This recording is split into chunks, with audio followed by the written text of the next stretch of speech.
Владата потврди, Македонија ја коспонзорира предлог резолуцијата на Соединетите Американски држави за Украина. Овој документ ќе се разгледува денеска на Генералното собрание на Обединетите нации, на денот кога се одбележуваат 3 години од почетокот на руската агресија врз Украина.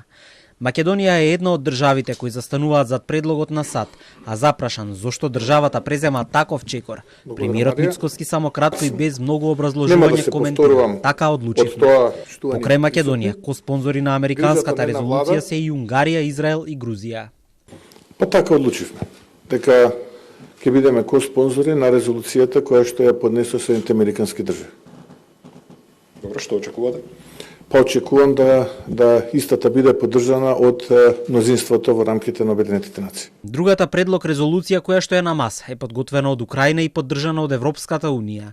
Повикот за прекин на војната е суштински елемент на двете, но има и разлики во предложените резолуции. САД повикуваат на брз крај на конфликтот и траен мир помеѓу Украина и Руската Федерација.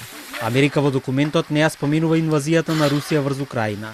Наспроти тоа, во украинската предлог резолуција се вели дека руската инвазија трае 3 години и продолжува да има разорни и долготрени последици.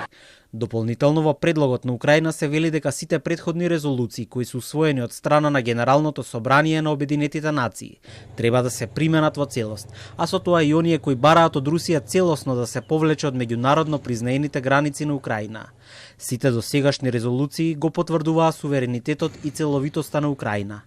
Според дел од светските медиуми, САД извршиле притисок врз Украина да се откаже од нацртот кој го поддржува Европската унија за руските вооружени сили веднаш да се повлечат од украинската територија, но Украина одбила да се повлече од предлогот.